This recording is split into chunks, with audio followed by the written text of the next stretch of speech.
Hi friends, welcome back to our channel. Yaddanapudi Sulochana Rani గారు రాసిన మీనా కథలోని తర్వాయి భాగాన్ని విందామా అండి? ఇక కథలోకి వెళ్దామా?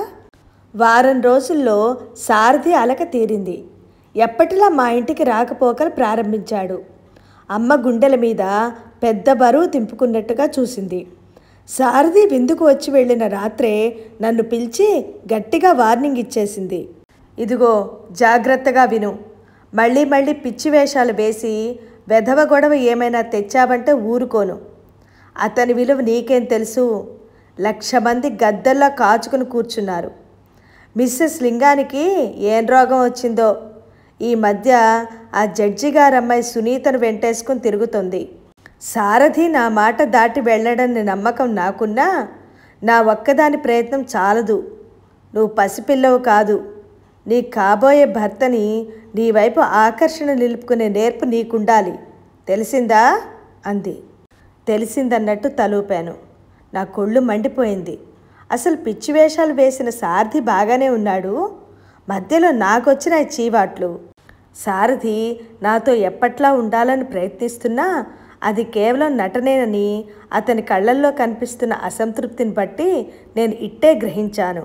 అతనిలా నాకు నటన రాదు. అందుకే నేను కూడా ముభావంగా ఉండిపోయేదాన్ని. మా ఇద్దరి మధ్య అంతంత మాత్రంగా ఉండే ఆ చనువు కూడా పోయింది. మా అమ్మ సాధ్యమైనంత వరకు మా ఇద్దరిని ఒంటరిగా ఉంచాలని తాపత్రయపడేది.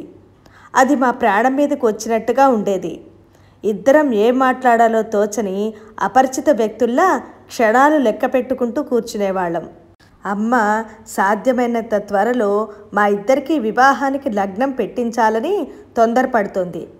కానీ పురోహితుడు సారథి నాది ఇద్దరి జాతకాలను అనుగుణంగా 1 నెల రోజుల లోపల లగ్నం లేదన్నాడు.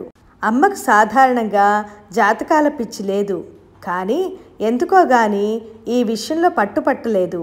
సరే, తర్వాతనే చూడండి అంది. 1 నెల 20 రోజుల తర్వాత దివ్యమైన లగ్నం ఉందని చెప్పాడు. అమ్మ నాన్న అది నిశ్చయం అనుకున్నారు.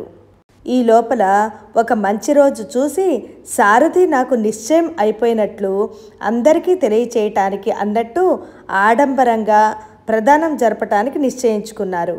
ఈ సారథి కాకపోతే జన్మలో ఇక నాకు పెళ్ళే జరగదేమోనన్నట్టుగా అమ్మ హడావుడి ఆత్రం చూస్తే నాకు ఆశ్చర్యం చిరాకు రెండూ కలగసాగాయి. న్యాయంగా చూస్తే అంతస్తు ఐశ్వర్యం ఉన్న నా కోసం సారథి పడిగాపులు కాయాలి. చిచి, అమ్మ నన్ను లోకు చేస్తుంది. ఈ మధ్య ఆవిడికి లోకజ్ఞానం తరిగిపోతుంది అనుకున్నాను. ఈరోజు మధ్యాహ్నం చాలా రోజుల తర్వాత అమ్మ క్లబ్కి వెళ్ళింది. ఈ మధ్య క్లబ్ని గురించిన వ్యాపకాలు ఆవిడ చాలా తగ్గించుకుంది. నా పెళ్ళిని గురించిన హడావిడిలో తనకి తీరదని నలుగురికి స్పష్టంగా చెప్పేసింది. ఇంతవరకు ఈ సిటీలో ఎవ్వరూ చేయనంత ఘనంగా అదొక అపురూపమైన సుందర దృశ్యంగా అందరి మనసుల్లో శాశ్వతంగా నిలిచిపోవాలని ఆవిడ కలలు కంటుంది. ఎంత డబ్బైనా సరే, ఎంత శ్రమైనా సరే, ఇక ముందు ఎక్కడ ఏ పెళ్ళి జరిగినా అబ్బే, కృష్ణవేణమ్మ గారి అమ్మాయి వివాహం జరిగినంత గొప్పగా ఇది జరగలేదు అని అందరూ అనుకోవాలని ఆవిడ ఆశ. రోజు ఇంట్లో ఈ పెళ్ళిని గురించిన చర్చలే. అమ్మ వయసు మళ్ళిన అనుభవజ్ఞులను పిలిపించి సలహాలు అడుగుతుంది. నా పెళ్ళికి సుమారుగా ఎంత డబ్బు అవుతుందో లెక్కలు వేయసాగింది. నాన్నగారు మాత్రం అప్పుడప్పుడు ఇంకా మనం లగ్నమే నిశ్చయించుకోలేదు, ఏమిటి మీ హడావిడి అనేవారు. ఆయనకి ఆడంబరాలంటే అస్సలు గిట్టదు. అమ్మ ఆ రోజు తప్పనిసరిగా ఏదో ముఖ్యమైన పని ఉండటం వల్ల క్లబ్కు వెళ్లాల్సి వచ్చింది. నేను రాజు ముందు హాల్లో కూర్చున్నాం. నేను ఫిలింఫేర్ తిరిగేస్తున్నాను. రాజేశ్వరి స్వెటర్ పూర్తి చేస్తుంది. మళ్ళీ పెళ్ళి దగ్గర పడితే అది పక్కన పడి అశ్రద్ధ అవుతుందని దీని భయం. అందుకే ఏ కాస్త సమయం దొరికినా అది చేత్తో పట్టుకుని కూర్చుంటుంది. స్వెటర్ అల్లుతున్న రాజు అంది, వదినా, అన్నయ్యకు ఉత్తరం రాసి ఎన్ని రోజులైంది? ఇంతవరకు జవాబే రాలేదే అంది. కృష్ణ ఇక్కడికి వచ్చిన వెంటనే రాజు చేత నేను ఉత్తరం రాయించాను. అందులో ఇక్కడ తనకి బాగానే ఉన్నట్టు, ఇప్పట్లో తనకి పెళ్ళి ఇష్టం లేదని, ఆ మాటే తలపెట్టొద్దని కోరుతూ రాయించాను. అదే కవర్లో నేను కూడా కృష్ణకి రాసిన ఉత్తరం జతపరిచాను. నా ఉత్తరంలో కృష్ణని మన్నించమని కోరాను. 1 నెల రోజులు వ్యవధి ఇవ్వమని, అప్పటికి రాజుకి నేనేం చూడలేకపోతే నిమ్మలూరు పంపిస్తానని రాశాను.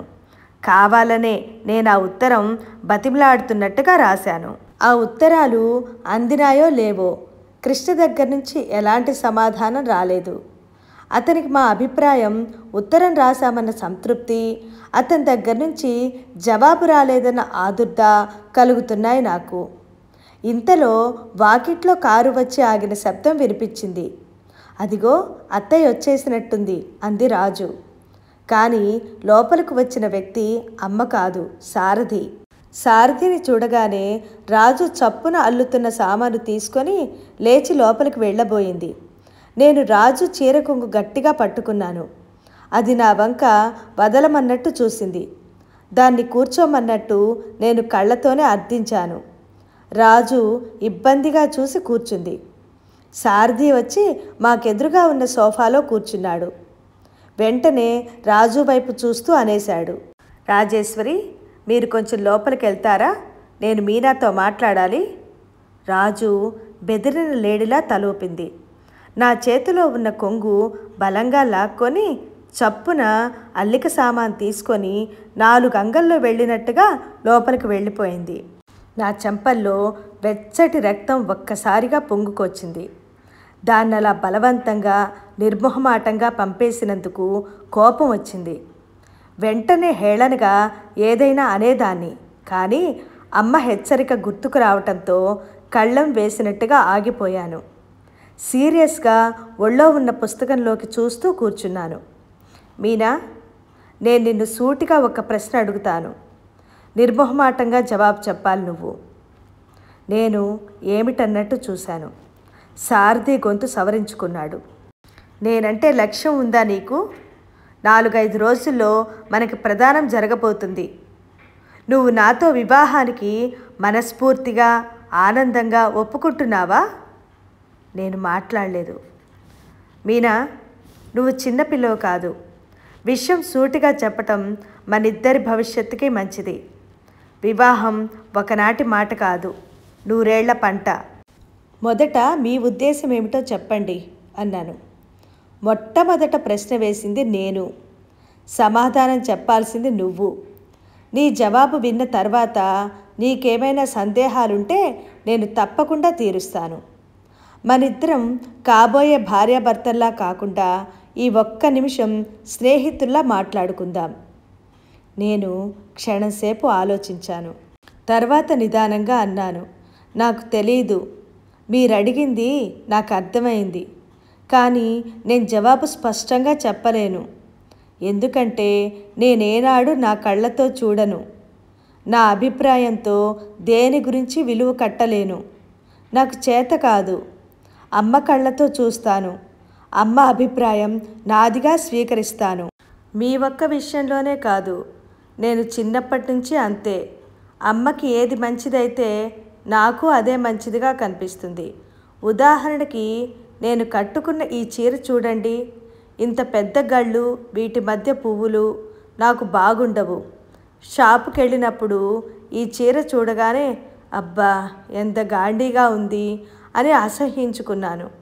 కానీ అమ్మ ఈ చీర సెలెక్ట్ చేసింది. ఈ రంగు, డిజైను అద్భుతంగా ఉన్నాయంది. అప్పుడు చూస్తే నాకు కూడా అలాగే అనిపిస్తున్నాయి. చీరైనా అంతే, మీరైనా అంతే. అమ్మ మీరు నాకు తగిన వ్యక్తి అని నిర్ణయించింది. నేను కూడా మనస్ఫూర్తిగా నిజమనుకుంటున్నాను. సారథి విమూఢుడైనట్టుగా చూశాడు. అంతే తప్ప నీకు ప్రత్యేకమైన అభిప్రాయం ఏదీ లేదన్నమాట. అభిప్రాయం అంటే నా మీద ఇష్టాలు నాకు తెలీదు. అయినా చీరలు కొనుక్కోవాలంటే, నగలు పెట్టుకోవాలంటే ఇష్టాలుండాలి. అవి మనకి నప్పుతాయా లేదా అని చూసుకోవాలి. పెళ్ళికి ఇష్టాలు ఎందుకు? అయినా చిన్నవాళ్ళమైన మనకేం తెలుస్తుంది? మన పెద్దవాళ్ళు చూస్తారు. అంతస్తులు, ఐశ్వర్యాలు తూకం వేస్తారు. సరికి సరి అంటే జోడు కుదిరినట్టే అంటారు. అవునా కాదా? సారథి చెప్పలేదు. పెద్దగా నిట్టూర్పు మాత్రం విడిచాడు. ఇదేనా మీరడిగే ముఖ్య విషయం? అవును, నీరసంగా తలూపాడు. భలేవారే, నేనింకా ఏమిటా అనుకున్నాను. ఈ మాత్రానికేనా మా రాజును లోపలికి వెళ్ళమని తరిమేశారు? నేనింకా మీరెవరినైనా ప్రేమించారేమో, ఈ పెళ్ళి ఇష్టం లేదని, ప్రధానం రద్దు చేయించమని అమ్మతో చెప్పమంటారేమో అనుకున్నాను. మీ ధోరణి చూసి నాకలా అనిపించింది. సారథి అదిరిపడ్డట్టు చూశాడు. నేను లేచి రాజుని పిలవటానికి లోపలికి వచ్చేశాను. ఆ మధ్యాహ్నం నాతో మాట్లాడిన తర్వాత సారథికి ఏమైందో ఆ దేవుడికి తెలియాలి. అతను మా ఇంటికి రావటం మానలేదు. ఒక విధంగా చూస్తే ఇంకా ఎక్కువైందనే చెప్పాలి. కానీ వచ్చినప్పుడల్లా ఏదో విధంగా సాకు కల్పించుకొని రాజుతో మాట్లాడేవాడు.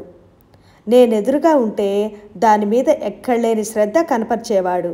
నేను చూస్తుండగానే దాని చేయి లాక్కొని చూస్తూ మీ వేళ్ళు ఎంత అందంగా ఉన్నాయి అని ప్రశంసించేవాడు. జడ ఇంకా కొంచెం వదులుగా వేసుకుంటే మీకు ఇంకా బాగుంటుంది. ఎప్పుడూ లేత రంగు చీరలే కొంటారేం? ముదురు రంగు కూడా కొనుక్కోండి, చాలా బాగుంటాయి అని సలహా ఇచ్చేవాడు. సారథి మనసులో ఉద్దేశం ఏమిటో నాకు స్పష్టంగా అర్థం కాలేదు. కానీ అతని ఈ ప్రవర్తన వెనక ఇంకేదో ఉద్దేశం దాగుందని మాత్రం నేను గ్రహించాను.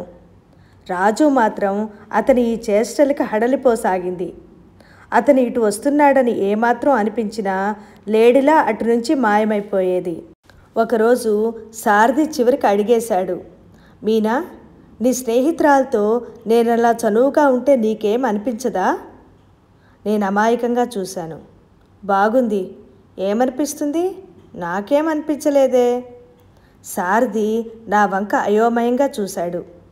నీకెప్పుడు నా మీద కోపం రాదా? ఎందుకు రాదు? ఏ కారణం వల్లనైనా మీ ఉద్యోగం పోతే ఒళ్ళు మండుతుంది. మీ ఇల్లు అప్పులై అమ్మేశారనుకోండి, కోపం వస్తుంది. డబ్బున్న మగవాడి మీద ఏ అమ్మాయికైనా ఎక్కడైనా కోపం వస్తుందా? అసలు డబ్బు లేని వాళ్ళు నీడ కూడా నేను సహించలేను. అసలు అలాంటి మనుషులంటేనే నాకు అసహ్యం. సారథి నా వంక ఇంకా అలాగే చూస్తున్నాడు. అతని ముఖం పందెం వేసి ఓడిపోయిన మనిషి ముఖంలా ఉంది. అది నాగరికత నరాల్లోనూ జీర్ణించుకున్న మనిషి అడవి జాతి వాళ్ల వైపు చూసినట్టుగా ఉంది ఆ చూపు. అతని కంటికి నేను మృగంలాగానో ఒక మొద్దులాగానో కనిపిస్తున్నానన్నది సుస్పష్టంగా ఉంది నాకు. ఆ తర్వాత సారథి రాజుతో అతి చనువుగా ప్రవర్తించటం మానేశాడు. మేం ముగ్గురం ఉన్నప్పుడు అతను దానివైపు సాలోచనగా చూడటం నేను అనేకసార్లు గమనించాను. ఈసారి అతని ప్రవర్తన నాకు నటనగా కనిపించలేదు. తాయారమ్మ గారు ఏ రోజు సమాచారం ఆ రోజు నాకు రహస్యంగా చేరవేస్తూనే ఉన్నారు. సారథి మేం లేనప్పుడు దానికి ఫోన్ చేస్తున్నాడు. ఇంట్లో మేము ఉన్నప్పుడు కూడా ఏదో సమయం చూసుకొని దాన్ని పలకరిస్తూనే ఉన్నాడు. ఒకరోజు రాత్రి రాజు ఉన్నట్టుండి తను ఇంటికి వెళ్ళిపోతానని పట్టుపట్టింది. ఎందుకని? కారణం చెప్పు అన్నాను. అన్నయ్య దగ్గర నుంచి ఉత్తరం రాలేదు. ఓస్, ఇంతేనా? ఈ నెలాఖరులో వస్తానని చెప్పాడుగా. నీకు పుణ్యం ఉంటుంది వదినా, నాకిక్కడ ఉండాలని లేదు. అదే ఎందుకో చెప్పమంటున్నాను. నువ్వు చెప్పే ఆ కారణం నాకు సబబుగా తోస్తే తప్పకుండా పంపిస్తాను. లేకపోతే నువ్వు ఖైదు అనుకున్నా సరే ఉండి తీరాల్సిందే. నేను పంపను. వదినా, నీకు నేనెలా చెప్పటం? రాజు కళ్ళల్లో గిర్రున నీళ్లు తిరిగాయి. నేను దాని భుజం మీద చేయి వేశాను. అనునయంగా స్నేహపూరితమైన స్వరంతో అన్నాను, ఇన్నాళ్ళు ఉండి నా పెళ్లి ముందు వెళ్ళిపోతానంటావా? నా పెళ్లి చూడటం నీకు ఇష్టం లేదా? రాజు తలెత్తి నా వైపు చూసింది. దాని వేళ్ళు అవ్యక్తమైన బాధతో గిలగిల్లాడుతున్నాయి. దాని నోటికి తాళం పడింది. ఇక వెళతాను అన్న మాట ఎత్తలేదు. కానీ మూగవేదన లాంటిది బలవంతంగా భరిస్తున్నట్టుగా కనిపించసాగింది. సారథి దాని దగ్గర చనువు తీసుకుంటున్నాడని అది భరించను లేక ఇటు నాతో చెప్పనూ లేక నలిగిపోతుందని గ్రహించాను. కానీ దానికోసం నేనెంత బాధపడటానికి, తిట్లు తినటానికి సిద్ధంగా ఉన్నాను. నా కోసం అది కూడా బాధపడని. ఒకరి కోసం ఒకరు ఈ బాధపడటంతో మా స్నేహం ఇంకా పునీతమవుతుంది. ఆ రోజు సాయంత్రం నేనప్పుడే స్నానం చేసి బట్టలు వేసుకుంటున్నాను. తాయారమ్మ గదిలోకి తొంగి చూసి, మీ నాన్నగారు పిలుస్తున్నారు రండి అంది. నా చెవుల్ని నేను నమ్మలేకపోయాను. ఈ మధ్య నాన్నగారు నాతో ఒంటరిగా మాట్లాడి ఎన్ని రోజులైందో. ఎక్కడున్నారు అని అడిగాను. ఆఫీస్ రూమ్లో అని తాయారమ్మ వెళ్ళిపోయింది. నేను గబగబా ఆఫీస్ రూమ్ వైపు వచ్చాను. నాన్నగారు నాతో సరిగ్గా మాట్లాడటం లేదని అలక వహించిన నేను నాకెంతో ఇష్టమైన ఆ గదిలో అడుగు పెట్టడమే మానేశాను. అమ్మ స్నానం చేస్తూ బాత్రూంలో ఉంది. నాన్నగారు ఏదో ముఖ్యమైన పనుంటే తప్ప పిలవరు. అదేమిటి? నా గుండెలు భయంతో ఆదుర్దాతో వేగంగా కొట్టుకోసాగినాయి. నేను లోపలికి వెళ్ళాను. నాన్నగారు పేపర్ చూస్తున్నారు. మా ఇద్దరికి మధ్య పేపర్ అడ్డంగా ఉండటంతో ఆయన నేను వచ్చినట్టు గమనించలేదు. నేను చిన్నగా దగ్గాను. అయినా సరే ఆయన వెంటనే పేపర్ తీయలేదు. ఆయన నా రాకను గుర్తించి కూడా చూడనట్లు ఊరుకున్నారని తెలిసింది. చివరికి నేనే అడిగాను, నన్ను పిలిచారుట? ఆయన పేపర్ అడ్డు తీసి నిదానంగా పేపర్ మడిచి డ్రాయర్ మీద పెట్టారు. కళ్ళజోడు తీసి దాన్ని కూడా మడిచి ఆ పేపర్ మీద పెట్టారు. తర్వాత సీరియస్గా అడిగారు, రాజు మన ఇంట్లో ఇంకా ఎన్నాళ్ళుంటుంది? ఆయన ప్రశ్నకి తెల్లబోయాను. నా చెంపల్లోకి రక్తం సర్రను పాకొచ్చింది. ఆ వేడికి నా బుగ్గలు మండినట్టయినాయి. ఏమిటి ఈయన ఉద్దేశం? రాజుని మరీ బొత్తిగా పరాయి పిల్ల అన్నట్టుగా చూస్తున్నారే. అది నా మీద సాధింపా? దానికి మనం పెళ్లి చేసే వరకు అన్నాను మొండిగా. చేస్తాం పెళ్ళి. అదెవరో మీ అమ్మకి తెలిస్తే ముందు మన ఇద్దరికి పెళ్లి చేస్తుంది. దాన్ని నువ్వు ఇక్కడికి తీసుకొచ్చిన తర్వాత ఎప్పుడు ఏం జరుగుతుందోనని శంకతో నేను ఒకరోజు కూడా కంటి నిండా నిద్రపోలేదు.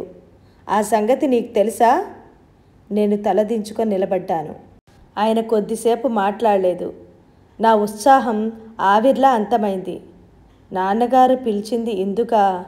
నన్ను మందలించడానికా? ఆయన మెల్లగా అడిగారు, సారథి ఈ మధ్య రాజు అంటే కనబరుస్తున్న శ్రద్ధ నీవు గమనించావా? గమనించాను. ఆయన ఆశ్చర్యంగా చూశారు. గమనించావా? అయితే తెలిసి కూడా నిమ్మకు నీరెత్తినట్టు మెదలకుండా చూస్తూ కూర్చున్నావా? ఏం చెయ్యను? సారథిని నేనేమో అనలేను. ఇందులో రాజుని నిందించటానికి దాని దోషం ఏమీ లేదని నాకు తెలుసు. నాన్నగారు క్షణంసేపు నా వైపు చూశారు. తర్వాత అతి మార్దవమైన కంఠంతో నన్ను పిలిచారు. మీనా, ఇలారా. నేను టేబుల్ పక్క నుంచి ఆయన దగ్గరగా వెళ్ళి నిలబడ్డాను. ఆయన నా చేయి మీద చేయి ఆనించి, అమ్మలు, నువ్వు నా బంగారు తల్లివి. నా మనసు కష్టపెట్టవని నాకు తెలుసు. కమనం పిల్లల్ని నేనెంత అభిమానిస్తున్నానో నీకు తెలుసుగా. రాజుని గురించి ఏదైనా గొడవైతే నేను భరించలేను. నేను మీ అమ్మకి భయపడుతుంది రాజు ఎవరో తెలుస్తుందని కాదు, సారథి రాజుల మధ్య ఏదైనా అవుతుందేమోనని. నీ వివాహం గురించి మీ అమ్మ నేను ఎన్ని ఆశలు పెట్టుకున్నామో నువ్వు ఎరగని విషయమేమీ కాదు. చాలా రోజుల తర్వాత నాన్నగారు అలా ఆత్మీయంగా మాట్లాడటంతో నా గుండెల మీద నుంచి పెద్ద బరువు దింపినట్టయింది.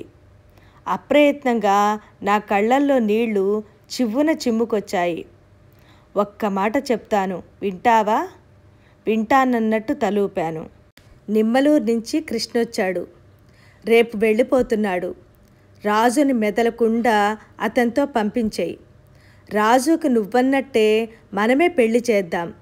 కానీ ఇక్కడ మన ఇంట్లో కాదు, అక్కడే నిమ్మలూరులోనే ఆ శుభకార్యం జరగాలి. రాజుకి మనమే సంబంధం కుదర్చాలన్న నీ పట్టుదలకి కృష్ణకు కూడా కష్టంగా ఉంది. పెళ్ళి అక్కడ జరిగితే అతనికి కూడా తృప్తిగా ఉంటుంది. ఏమంటావు? కృష్ణ వచ్చాడా? ఎప్పుడు? ఆదుర్దాగా అడిగాను. నిన్న వచ్చాడు. వాళ్ళ పక్క ఊర్లో ఏదో మర్డర్ కేసు జరిగిందిట. క్లయింట్ని నా దగ్గరకు తీసుకొచ్చాడు. ఎక్కడ దిగాడు? నాకింతవరకు అసలు వచ్చినట్టు తెలియదే. నాన్నగారు బహుశా నా ముఖంలో పొగలా వచ్చిన భావ పరివర్తనకి కాబోలు పరిశీలనగా చూశాడు. ఎక్కడున్నాడో నాకు తెలీదు. నిన్న సరాసరి కోర్టు దగ్గరకొచ్చి కలిశాడు. ఏదో హోటల్లో దిగామని చెప్పాడు. ఏ హోటల్ అది? ఆయన ముఖం సీరియస్గా అయ్యింది. నా చేయి వదిలేస్తూ నాకు తెలీదు, నేను అడగలేదు అన్నారు. నాకు చెప్పలేనంత ఆశాభంగం కలిగింది. ఛాఛా, అతను చెప్పలేదు, నాన్నగారు అడగలేదు. ఇద్దరే. నాన్నగారు ఎవరైనా ఏ కేసు విషయమైనా చెప్తే మిగతావి సర్వం మర్చిపోతారు. ఇంతలో నాన్నగారి కోసం ఎవరో రావటంతో నేను గదిలో నుంచి బయటకు వచ్చేశాను. చాలా రోజుల తర్వాత నా మనసు మళ్ళీ ఉల్లాసంగా అయ్యింది. ఆ సాయంత్రం అంతా టెలిఫోన్కి ఎదురుగా పీఠం వేసుకున్నట్టు కూర్చున్నాను. కానీ ఫోన్ మోగలేదు. కృష్ణ చెయ్యనే లేదు. ఆ మర్నాడు కూడా అలాగే జరిగింది. నా ప్రాణం ఉసూరమనిపించింది. కృష్ణ ఎన్నాళ్ళుంటాడు? ఉన్నాడా, వెళ్ళిపోయాడా? ఈ మాట నాన్నగారిని అడుగుదామంటే వీలే చిక్కటం లేదు. నా ప్రధానం దగ్గరికి రావటంతో వాటిని గురించి ఏర్పాట్లతో అమ్మ అహర్నిశలు ఆయన వెంటే ఉంటుంది. ఈ ప్రధానం గురించి నాన్నగారు తప్పకుండా చెప్పే ఉంటారు. అందుకని ఈ హడావిడిలో నన్ను కలవటం అసంభవం అనుకొని వెళ్ళిపోయాడేమో. నా ఆలోచనలు నీళ్లు కారినట్టుగా చప్పబడిపోయాయి. అయినా నేనేదో జరుగుతుంది అనే ఆశతో రోజులు నెట్టకొస్తున్నాను. ఏది జరగకపోతే? సారథికి భార్య నవ్వటమే నా నొసట రాసి పెట్టుంటే? కాదు, ఏదో తప్పకుండా జరుగుతుంది. నా మనసులో ఎవరో గట్టిగా వాగ్దానం చేయిస్తున్నారు. ప్రధానం 2 రోజులకు వచ్చేసింది. నా గుండెల్లో రాయి పడ్డట్టుగా అనిపించసాగింది. మళ్ళీ నాకు నేనే ధైర్యం చెప్పుకున్నాను. కానీ ప్రధానం ఏం మాట? పెళ్లి కూతుర్ని చేసి పెళ్లివారు కూడా తరలివచ్చి పీటల వరకు వచ్చి ఆగిపోయిన పెళ్ళిళ్ళు ఎన్ని లేవు? అమ్మ, నాన్నగారు అందరినీ పిలిచే హడావిడిలో ఉన్నారు.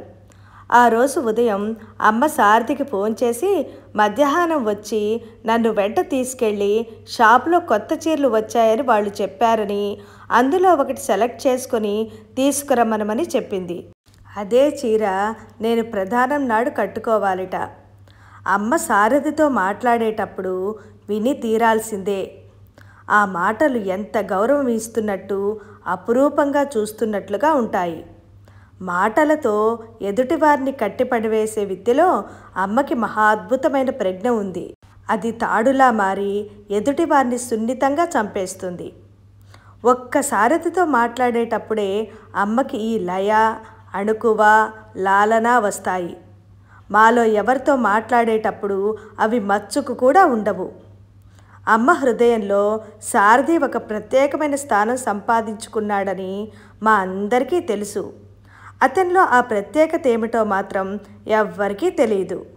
ఫ్రెండ్స్, మీనా కథలోని తర్వాయి భాగాన్ని నెక్స్ట్ వీడియోలో విందాం.